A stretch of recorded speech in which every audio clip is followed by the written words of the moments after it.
ಕೊನೆಯದಾಗಿ ಈಗ ನಾವು ಹೊರಗೆ ಹೋದ್ಮೇಲೆ ಮೊದ್ಲು ರೊಟ್ಟಿ ಪಲ್ಯ ತಿನ್ಬೇಕು ಅಂತ ಅಂದ್ರಿ. ಈ ರೊಟ್ಟಿ ಪಲ್ಯ ತಿಂದೆ ಈಗ ಬೆಳಿಗ್ಗೆ ತಿಂದ್ವಿ ರೀ. ಅಲ್ಲಿ ಬಿಗ್ ಬಾಸ್ ಮನ್ಯಾಗ ಚಪಾತಿ ಅನ್ನ ಸಾರು ಬಿಟ್ಟು ಮತ್ತೆ ಏನು ಸಿಗ್ತಿದ್ದಿಲ್ಲ. ರೊಟ್ಟಿ ಸಿಕ್ಕರ ಬಂಗಾರ ಸಿಕ್ಕಂಗೆ ಆಕಿತ್ತ. 1-2 ಸಲ ತಂದು ಕೊಟ್ಟಿದ್ರು. ಭಾಳ ನಮ್ದು ಮುಳುಗಾಯಿ ಪಲ್ಯ ರೊಟ್ಟಿ ಭಾಳ ಮಿಸ್ ಮಾಡ್ಕೊಂಡಿದ್ದೆ. ಎಣ್ಣೆಗಾಯಿ ಪಲ್ಯ ಎಲ್ಲ ತಿಂದ್ರಿ ತಿಂದ್ರ. ಈಗ ಇನ್ನೊಂದು ಏನಂತಂದ್ರೆ, ಈಗ ನಿಮ್ಗೆ ಬಿಗ್ ಬಾಸ್ ಅಲ್ಲಿ ದುಡ್ಡು ಬಂದಿದೆ, ನಿಮ್ದು ಮೂಲ ಕಸುಬು ಇದು ಕುರಿ. ಎಷ್ಟು ಕುರಿ ತಗೋಬೇಕಂತ ಮಾಡಿರಿ ಅದು ಆ ರೊಕ್ಕದಾಗ? ಕುರಿ ತಗೋಬೇಕ್ರಿ, ಮನಿನೂ ಸ್ವಲ್ಪ ಅದನ್ನ ಸರಿ ಮಾಡಿಸ್ಬೇಕು. ಕುರಿನ ತಗೋತಿಲ್ಲ. ಅದೇ ಇನ್ನೊಂದು ಹನುಮಂತವ್ರ ಕನಸು ಏನಂತಂದ್ರೆ, ಮನೆ ಈಗ ತಗಡಿಂದಿದೆ, ಅದನ್ನ RCC ಮಾಡ್ಕೋಬೇಕು ಅನ್ನೋಂತ ಆಸೆ ಇತ್ತು. ಆ ವಿಚಾರ ಹೆಂಗೆ ಮನಸ್ಸು? ಅದ ರೀ, ಅದು ಮನೆಯ ತಗಡೈತೆ ಅದನ್ನ ತೆಗಿಸಿ ಸುಲಭ ಹಾಕಿಸ್ಬೇಕ್ರಿ ಅಷ್ಟ.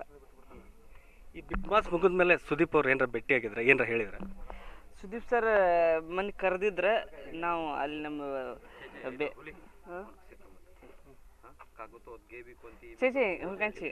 ಹೋಗಿದ್ವಿ. ಅಲ್ಲಿ ಮತ್ತೆ ಪಿಕ್ಚರ್ ನೋಡಿ ಮಾಡ್ಬಂದ್ವಿ. ನಿಮ್ಮ ಅಭಿಮಾನಿಗಳು 4 ದಿವಸದಿಂದ ನಿಮ್ ನೋಡ್ಲಿಕ್ಕೆ ಬಂದು ವಾಪಸ್ ಹೋಗ್ತಾ ಇದಾರೆ. ಅವ್ರಿಗೆ ಒಂದ್ ಕಡೆ, ನಮ್ಮ ಕಡೆಯಿಂದ ಅವ್ರಿಗೆ ಒಂದ್ ಯಾವ ರೀತಿ ವಿಷಯ ನಿಮ್ಮ ಅಭಿಮಾನಿಗಳಿಗೆ?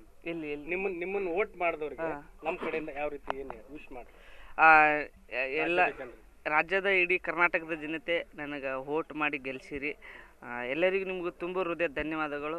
ಇದು ನನ್ನ ಗೆಲುವು ಅಲ್ರಿ, ಎಲ್ಲ ಇಡೀ ಕರ್ನಾಟಕದ ಜನತೆ ಗೆಲುವು ಅಂತ ಹೇಳಕ್ಕೆ ಇಷ್ಟಪಡ್ತೀನಿ. ಇದಿಷ್ಟು ಬಿಗ್ ಬಾಸ್ ವಿನ್ನರ್ ಹನುಮಂತ್ ಅವರ ಮಾತು. ನಾನು ಎಲ್ಲ ಕನ್ನಡಿಗರು ಚಿರಋಣಿಯಾಗಿರ್ತೇನೆ. ಮುಂದಿನ ದಿನಗಳಲ್ಲಿ ನಾನು ನಿಮ್ಮನ್ನು ನಗಿಸ್ತಾ ಇರ್ತೇನೆ ಅನ್ನುವಂಥ ಮಾತುಗಳನ್ನ ಹೇಳ್ತಾ ಇರುವಂಥದ್ದು. ಕ್ಯಾಮ್ರಾ ಪರ್ಸನ್ ಫಕೀರ್ಗೌಡ ಜೊತೆ ಅಣ್ಣಪ್ಪ ಬಾರ್ಕಿ, TV9 ಹಾವೇರಿ.